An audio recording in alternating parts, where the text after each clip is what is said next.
Warm welcome to those of you who have joined this afternoon and invested some time, perhaps your lunch hour, for a bit of continuing professional development. As Dan's already said, this is just a little taster of probably half of the Aspiring Engineering Director course that we'll be running in September. You can got a QR code.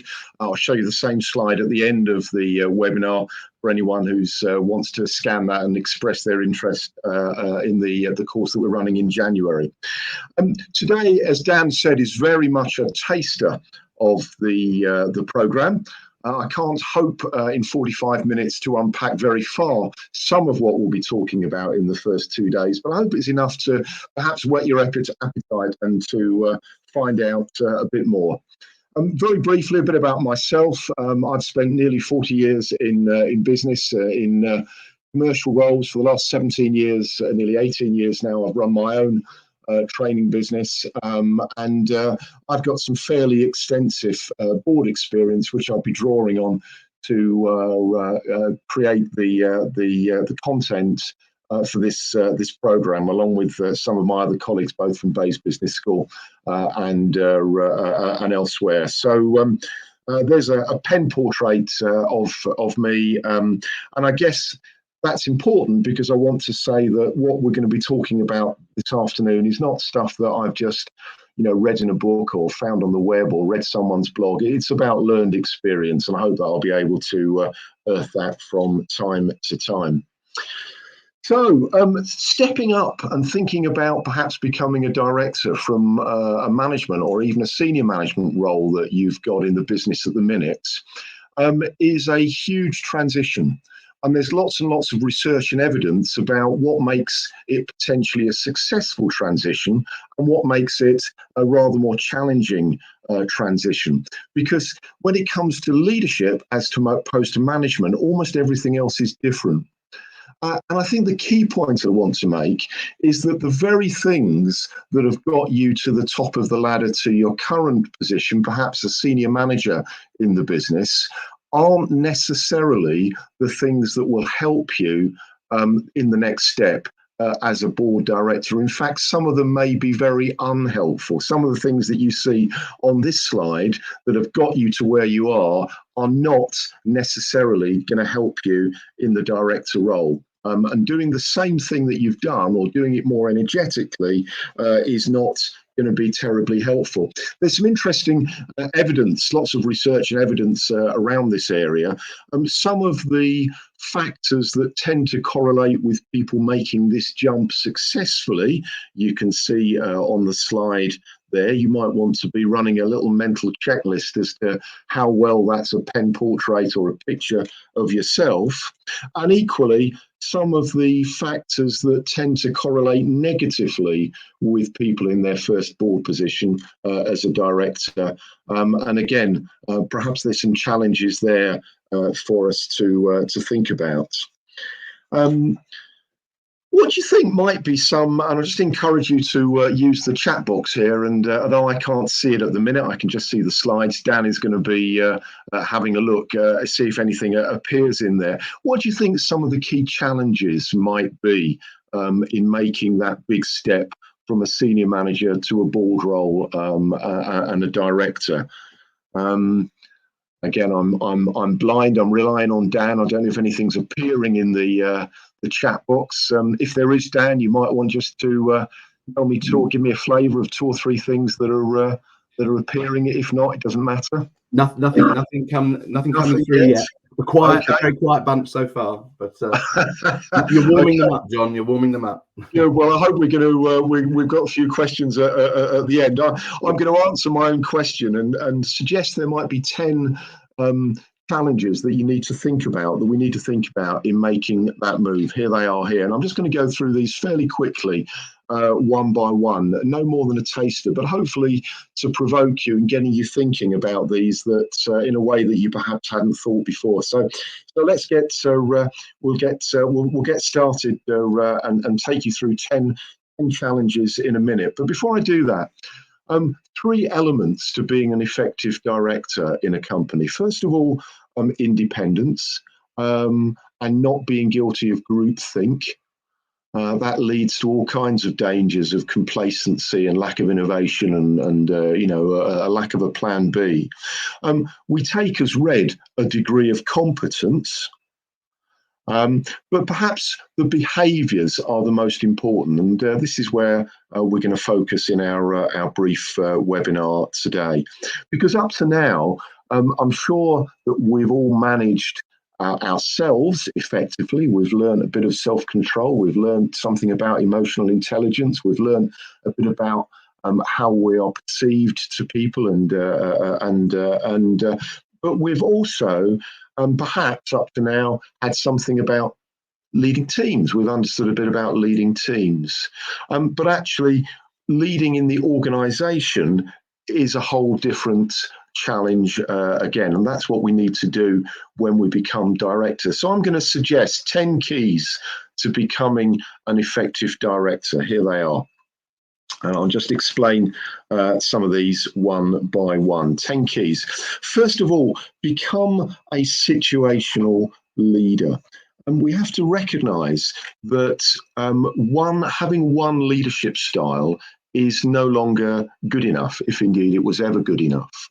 We'll be talking on the course about understanding and differentiating between confidence and competence of people in our team, and how people can be at different levels of development against a particular task at a particular time. And people can be at different development levels for different tasks, and those require a different leadership style. And we'll be talking about how we blend directive and supportive leadership styles to make sure that we are using the right effective leadership style that is just right for someone in that particular task and their particular development level. Number two, focusing on the important stuff. You will be tempted as a director to dive down interesting rabbit holes. There's a whole world that you will be exposed to that you perhaps haven't been exposed to before. You will be tempted to get involved inappropriately at an operational level. And actually, as Stephen Covey says in his books, The 7 Habits of Highly Effective People, is that we need to keep in the main thing is the main thing. And actually, it requires much more focus in terms of the board and company's strategic objectives and keeping those front and centre. Number three is the challenge to make better decisions. I'm sure some of you have seen this optical illusion before. I don't know whether on the right-hand side of the screen you see a young woman looking away towards the right, or whether you see a very old woman with a big chin sort of looking down and left across the screen. Sometimes we can flick to one to the other, but the world of the director is full of ambiguity. We all live in a VUCA world, don't we? Volatile, uncertain, complex, ambiguous. And when we get to be a director, that's multiplied. There actually isn't anybody, perhaps apart from the CEO or the MD, telling us what to do anymore. We have to take responsibility and make decisions based on, at times, challenging and inadequate data. And one of the things that we'll be touching on is how do we make better decisions, by which I define as how do we make more good decisions and less bad decisions, rather than focusing on what is right and what is wrong.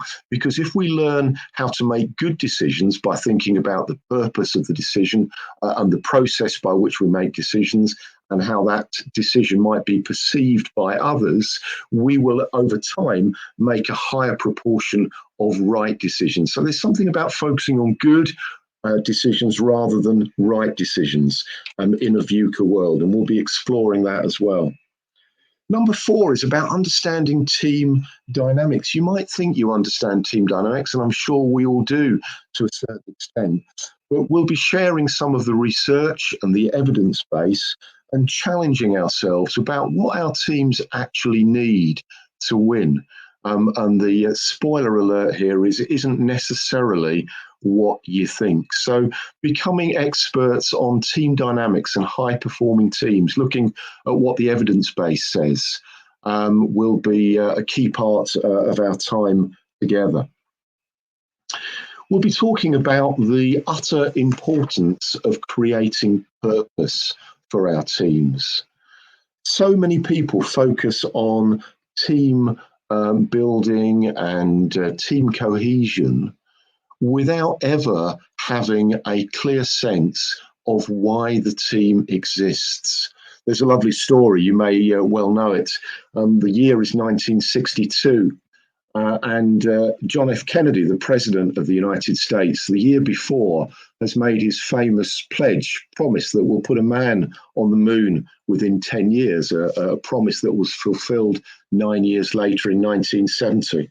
And the story goes that in 1962, the year before he was assassinated, he went to see the embryonic base in Florida, and it was a building site, really, lots of metal, lots of concrete. He went to use the facilities at one stage in his visit, and he saw the janitor mopping the floor. And the story goes that he went over and shook the janitor's hand and said, "Hi, I'm Jack Kennedy. What do you do here?" And the janitor responded, "Mr. President, I'm helping to put a man on the moon." Someone with a sense of the bigger picture, what he was involved in, and our ability as directors to create those lines of sight, to create those links, to create something meaningful where our team find value and meaning and purpose in their work is a key element of successful senior management, and we'll be talking more about that. Number 6 is perhaps the hardest challenge for us all. The challenge to stop being an expert. Going back to where I started, the thing that has made you an expert up to now will not necessarily, the thing that's made you successful up to now will not necessarily stand you in good stead as you climb the leadership and the management ladder. You think about the managing directors, the CEOs, the directors in your own organization. You know, can they claim to do everything technically within your organization better than everyone else in their organization? It's a rhetorical question. Of course they can't. You can't, as CEO, if you're running a company of 70,000 people, do everyone's job better than they can. That's not what you're required to do. Suddenly, if I can use the analogy of an orchestra, you're no longer the first violinist, you're the conductor. And that requires a different outlook and a different perspective and a different skill set. And that's something that we'll be exploring. So stop being an expert, a big challenge to many of us. Number 7 is about asking better questions. I spend quite a lot of time doing board reviews, invited to look at a board and to give them some clues about where their performance might be improved. And one of the areas when I'm doing board observations, I often see is the inability of people around the table to ask really good questions. Yes, there's lots of questions, but often they're actually comments or questions of clarification or questions of confirmation. They're not really searching questions that help the organisation perform better. And we'll be talking a bit about the questioning curve. How do we, move from the right-hand side when we ask what are called fiduciary questions, to check perhaps we're compliant with the relevant law or that something's happening. How do we move back to ask strategic questions, which are more powerful, but even more powerful still, how do we ask generative questions to do with the values of the organization, questions of, where we're going, whether these are the right decisions. And, I've realized over time that this is a really important element of successful directors, their ability to take the bigger picture and ask questions that are framing questions that are really important, rather than questions just of clarification. So number 7. Number 8, one of the roles of a director is to hold the ring, to balance the competing sometimes demands of shareholders and suppliers and customers and employees, to make sure that you're not moving too far in one direction to favour one of those groups of stakeholders at the expense of another group of stakeholders. And very many directors aren't very good at this. They find themselves constantly in one particular corner, and they lose credibility because they're not able to see the big picture and think about all their stakeholders, not just one particular group of them. Number 9 is, as a director, you need, perhaps for the first time in your career, to develop what I call the 4 sights.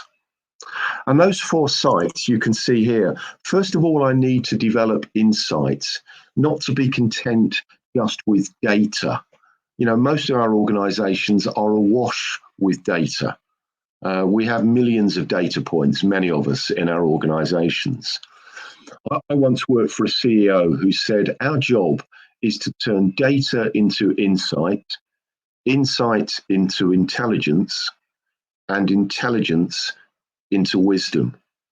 How much wisdom have you got in your organizations, or how much of it is just millions of data points, numbers for the sake of it? So we need to learn how to turn data into genuine insights that help us in our leadership role.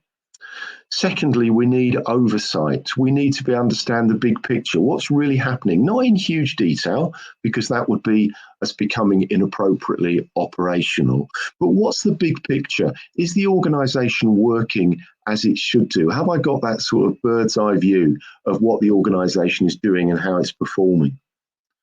The third one is about foresight. How good am I as a director at scanning the landscape, seeing the big picture, seeing what the challenges might be coming up and anticipating those and dealing with those, rather than waiting till they come and materialize and I'm unprepared for them. It's been, without making any kind of political point, some of us, I'm sure, have found the COVID inquiry currently playing out very interesting in terms of the degree to which government was able to use these 4 sites 2 or 3 years ago. And finally, hindsight. You know, not a blame game, but actually the ability to learn lessons from what's gone on. Most of you are very familiar with doing root cause analyses. You know, what part of the bread and butter of your job. You do RCAs, typically when something goes wrong. And we also need to do RCAs when something's gone right. How good are we at learning lessons, or do we just sort of pick ourselves up and dust ourselves off and carry on regardless? So 4 key duties of a director, the 4 sights. And finally, the need to balance performance and conformance. One of the things you're exposed to, perhaps for the first time as a director, is suddenly you have got a whole range of statutory and legal duties. You are, in a very real way, responsible. If the company acts in a negligent or reckless way, as a director of a limited company, you've got some personal responsibility there. And good boards, good directors, manage to balance performance and conformance. Performance is about how well the organization is performing. Conformance is whether you are meeting the necessary regulatory and statutory and legal and company requirements. And in my observation, boards tend to favour one of these over the other. You get boards that focus on performance and perhaps take a rather lax attitude to conformance, you know, to meeting their statutory duties. And the history books, you know, from RBS and Enron and Carillion and Sports Direct and Lehman Brothers is littered with examples of where the board has prioritised performance over its statutory duties of conformance. But equally, boards that focus on conformance rather than performance add very little value, and the organisation ultimately finds itself in all kinds of trouble. So 10 quick thoughts in terms of characteristics and behaviours of a successful director. And I'm going to finish off. We're actually going to be finishing a little bit earlier, which either gives you a bit more time for lunch or a chance to explore some of these in the Q&A session afterwards. But we've talked about 10 behaviours there, and I hope whetted your appetite by talking very briefly about some of the things that we're going to be talking about. Let me finish off by giving you 10 keys that I think are really important. And forgive me if I just take a quick sip of my tea at this moment. So, become situational. I talked about that in a slightly different context a few moments ago. What I mean by this, I remember sitting, in this case, as a non-executive director on a large NHS board, a trust board. And one of the things, there was a guy on there, as all NHS boards are required to have by law, is a nursing director, someone who's a qualified nurse and who's come up through the ranks and sits on the board. And this guy was called Mike. And one of the things that made Mike really impressive was that sometimes he would be very clear, he would be passionate about the interests of the 7,500 nurses who worked at the trust. And at other times, he would move along the spectrum and adopt a management role and say, this is absolutely right, this is unacceptable, and perhaps give some difficult messages to the nursing community. And you never quite knew where Mike was going to land. And he was very, very effective and very credible because of that, because you never knew where on the sort of management nurse spectrum he was going to land. So we have to sort of avoid being pigeonholed as managers, as directors, avoid being the director that always criticizes or always raises the same point. We lose credibility. We need to be flexible. Number two, focus on the important stuff. Really so important. So we've talked about these 10 here. And I'm just sort of summarizing those for you. But in the interest of time, I don't need to talk about all those all over again. Let me conclude by talking about your first 100 days. You have got some opportunities and some threats in your first 100 days as a director. First of all, the opportunities are at the top. You've got a clean slate. No one can blame you for what's happened in the past. That's great. There inevitably is a honeymoon period. When you start your new job, you need to make the most of that because it won't last forever. And thirdly, you've got a license to question and ask stupid questions in a way that you won't be able to ask them a year on when you'll be expected to know the answers. So lots of things that you can take advantage of. Some of the disadvantages in your first 100 days is what I've called savior syndrome, accepting that somehow you're going to ride in and save the organization and fix everything that was not fixed before. And sometimes we find it easy to accept this mantle and then we wish we hadn't done a little further down. There is the temptation to have the answers, to not balance listening and action adequately in your first 100 days. And there is the danger of trying to do too much too soon. So some advantages and some disadvantages. So this is the first 100 days, and this is, forgive me, where I started talking about Mike, my colleague on the NHS Trust Board. Don't get typecast was what I was saying about Mike. Don't get pigeonholed. Don't let your fellow directors think that you're predictable and they know exactly what you're going to say. There's a sort of thing not to do in your first 100 days. Set some floor standards. Remember that people are looking at you and they judge you by what you deem acceptable performance by the weakest member of your team. And if you allow that to slide in your first 100 days, you're going to have a very difficult job thereafter, driving performance and setting standards because you've let it slide early on. Manage your ego. It's not all about you. It's not about how good you are and how successful you've been in arriving at the pinnacle of your profession. Becoming a director, becoming a senior leader is much more about leadership and providing, clearing some obstacles away from your team. Don't let your ego take in charge of how wonderful you are. Think about the job and the team that you're responsible for. Number 4, switch your focus. Mainly from stopping being so operational, as I said in number 5, and becoming much more strategic. Okay. Number 6, work on the business, not just in the business. Up to this point, you've probably worked mainly or exclusively in the business. As a director, you have to work on the business as well. How could we structure this business? How can we behave? What's the culture that we need to set that will make this business more successful in the long term? Number 7, don't go it alone.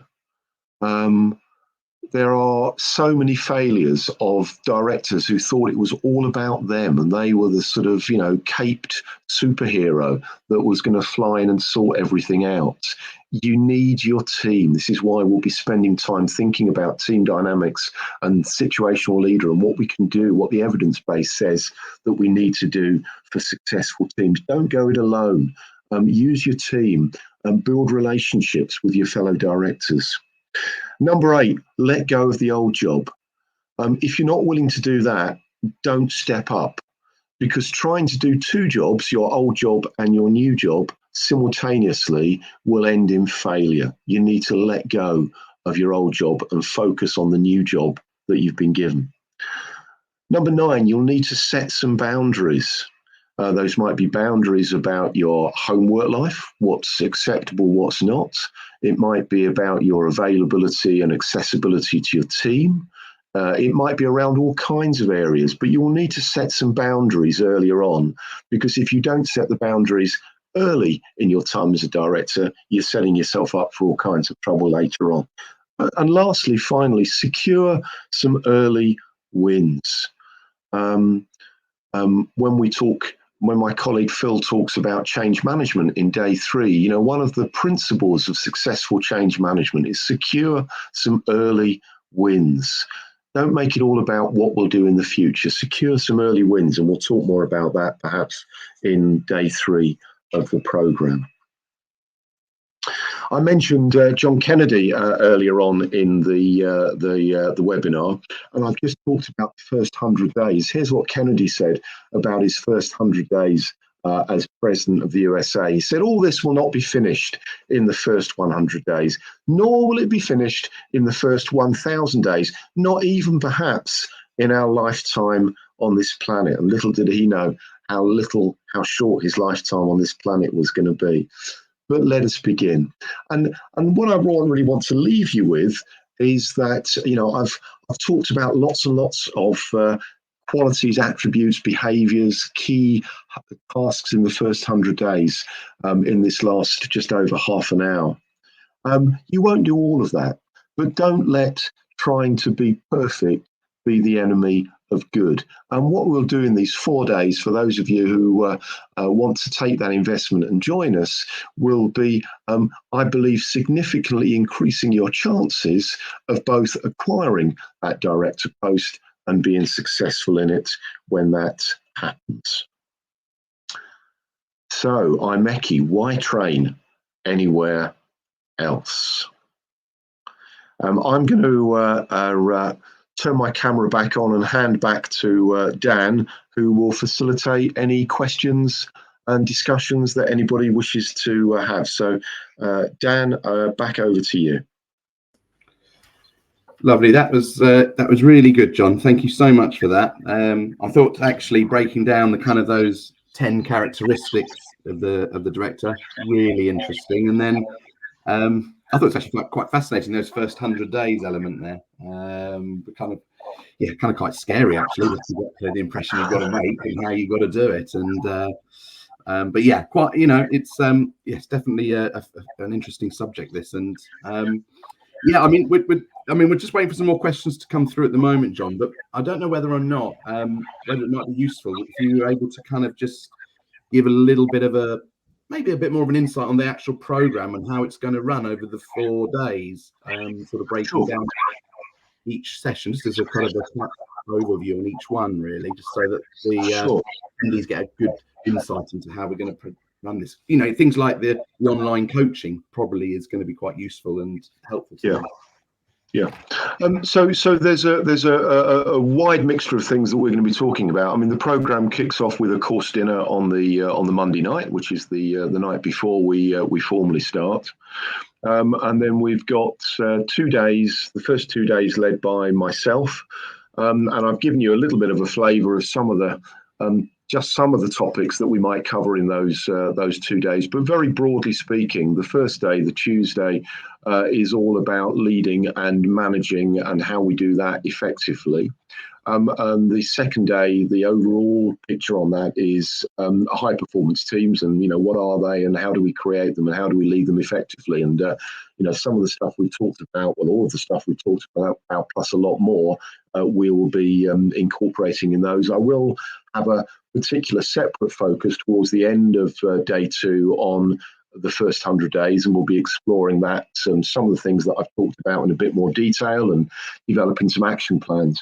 And then on day 3, my colleague Phil will be leading the third day, which is the Thursday, talking about successful change management, which is, of course, one of the key responsibilities of us as directors when we're responsible for initiating change within a company.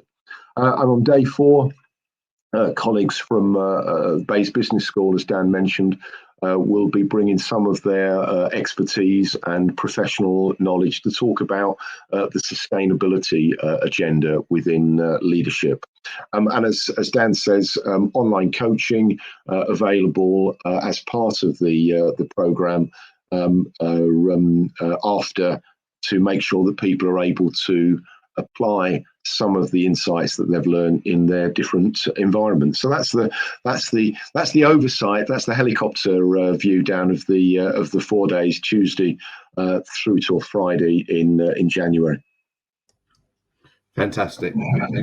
Thank you, John. I was just going to say the dates of the program. Are they on that slide in front of you, John, or because I don't think they are. I actually haven't got my diary. It's something like the 26th to the 29th, whatever the Tuesday to Friday is in January. Dan. Yeah, no, that's fine. Just okay. Okay. All right. Well, there are no more questions that have come through, unless, hold on, there might be one come through here. Okay, here we got one from Mark Lealty. I've been told to think, will I care about this in 5 years' time? Has John come across an issue where he asked this? That's interesting. Yeah, I think it's really interesting, Mark. I haven't heard it phrased quite like that. The example perhaps that I will give you is from a completely outside work. It's a lovely question, isn't it? Will I care about it in 5 years' time? In other words, is this really important? Am I investing my time in the right thing?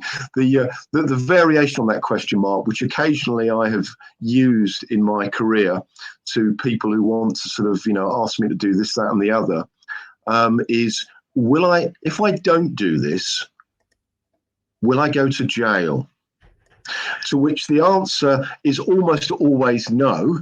And that then provides you with the headspace to say, okay, well, this isn't a priority for me right now. Actually, these are my priorities, and this is just going to have to wait its turn. So I think one of the things, Mark, is making sure that as a leader, you're clear on your own priorities, and you don't allow other people's priorities to unnecessarily impinge on those. Of course, we have to be collaborative. Of course, we have to work with others. But having that clear purpose and the big picture of where we're going is really important. So my variation on that, which I use often, is if I don't do this, will I go to jail? Which I think is a variation on your will I care about this in 5 years' time? Yeah, nice question. Okay, thanks. Just to clarify the dates, 23rd of January to the 26th of January. Okay. Thanks, Dan. Clarification when we're going to be launching. And Mark says, I like that. Great, Mark. Glad you like it. The sobering fact is, of course, as a director of a limited company, there are some things which, if we don't do, we could go to jail. But they are very few. They are very few. Okay. Anything else? No, I think a lot of people are looking for the slide deck, which we're going to be sending out. One question. Thanks, John. Appreciate sharing. What is your most difficult challenge and task in leading an organisation as a director? So I think that's more of a statement than a question in almost. He's put the question mark. So yeah, I mean, of all those things that I talked about, and I think about the board that I currently chair and lead. I instinctively go back to the Covey quote about keeping the main thing is the main thing. There is so much potential for being distracted.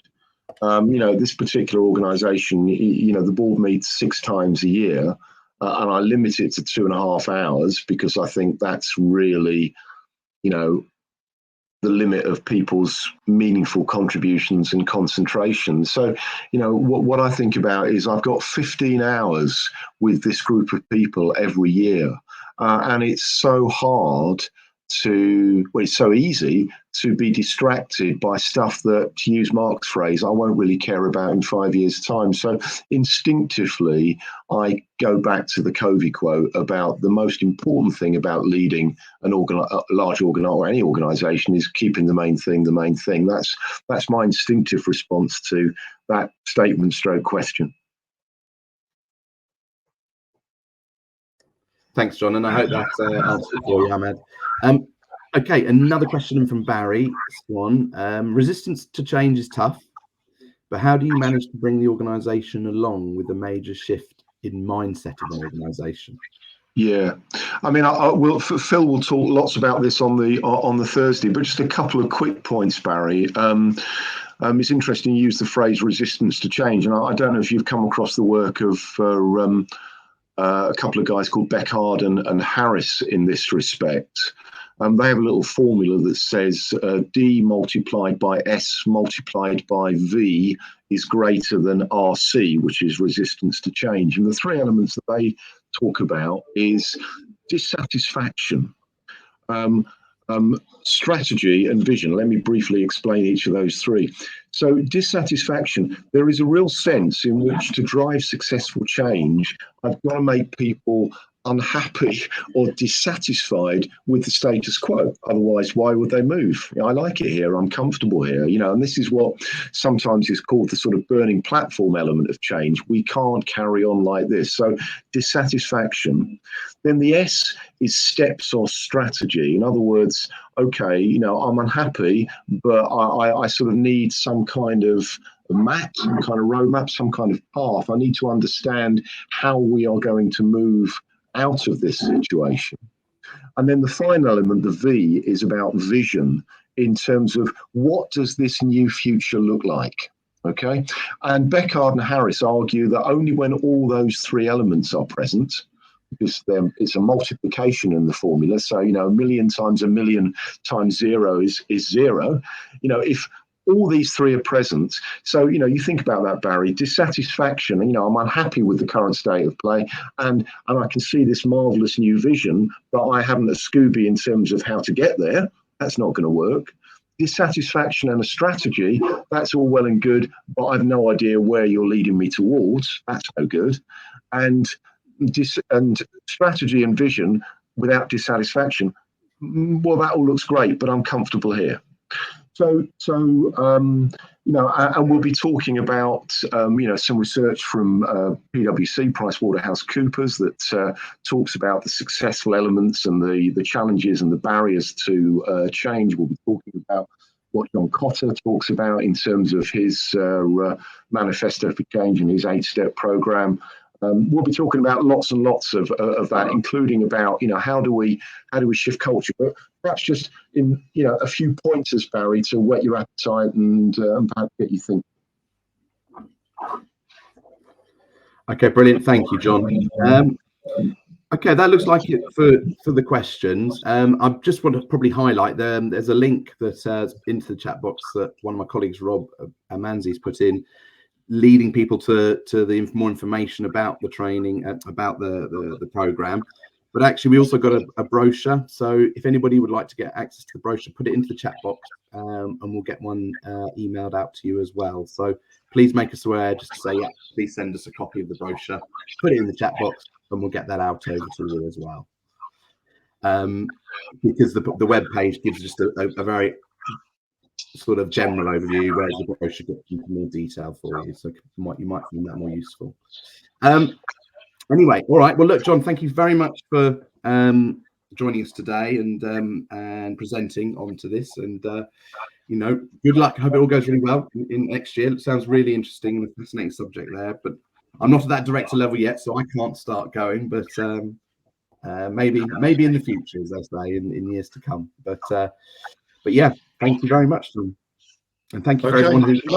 Nice to meet you all, and thanks for giving up your time this Friday afternoon. And good luck in the future. Thank you. Thank you.